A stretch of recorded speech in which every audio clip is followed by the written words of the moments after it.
Thank you, Mr. Chairman. Let me thank you for scheduling this hearing. It's absolutely vital, and I commend you for it.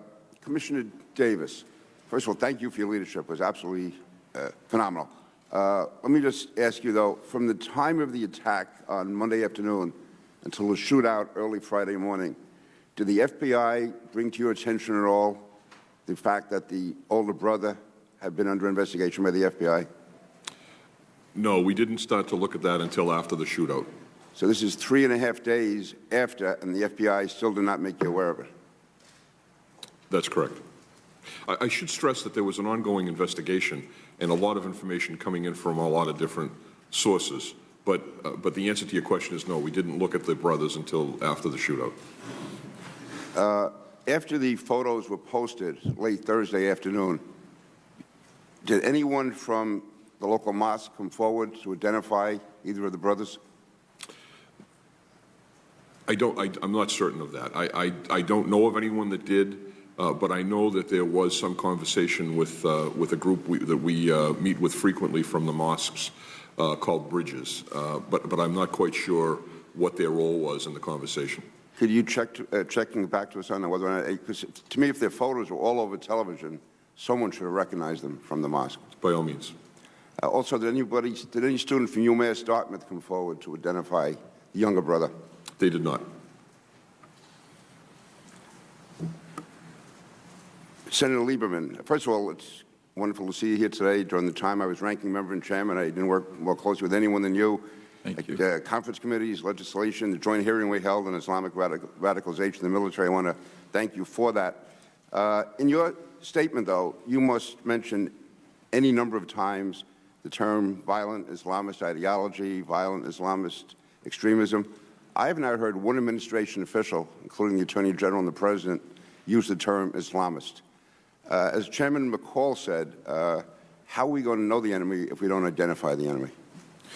Well, I agree with that. Look, we know that there are other sources of terrorism than violent Islamist extremism. We know that from the Oklahoma City bombing. We know it from the Unabomber.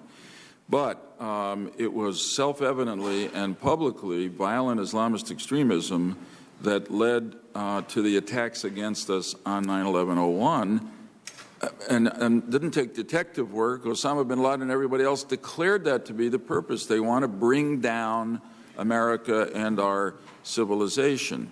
And, it's the old Chinese wisdom, millennia ago, the first thing you got to know in war is who your enemy is, and you have to call it by its name. Now, I understand the sensitivity here, but I think in some sense it's unfair to the overwhelming majority of Muslims in the world, and particularly our fellow Americans who are Muslim, to leave it unspoken as if somehow they're part of this. It's obvious that the violent Islamist extremists are a very, very, very small minority of the community. The community in America, which is the one I can speak about, is, as we all know from our friends and neighbors, is law-abiding and patriotic. And I don't think we do any service to them. In some sense, it's almost unfair not to call this by its name. We're all looking for the right words to distinguish this small group of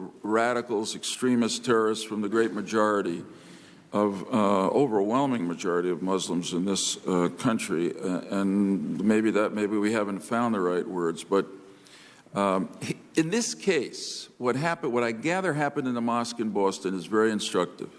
When Tamerlan Tsarnaev came back from his trip overseas, he was clearly radicalized, and he began to speak in such an extremist way that I gather the people in the mosque asked him to leave. Well, that's representative of, if I can say, the mainstream Muslim community in our country. Senator, I'm running out of time. Sorry. One statement I'd like to make for the record, Mr. Chairman. We're talking about the lack of information sharing. I think it's absolutely indefensible that the FBI found out on Sunday that there was a planned attack against Times Square and never notified the NYPD.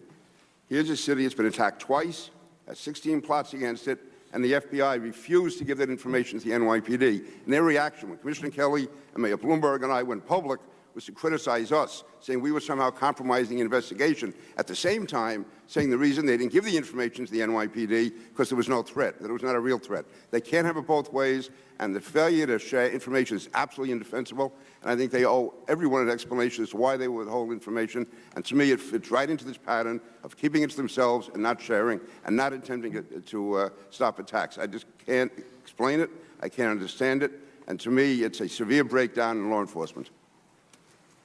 I yield back. I thank the gentleman. That was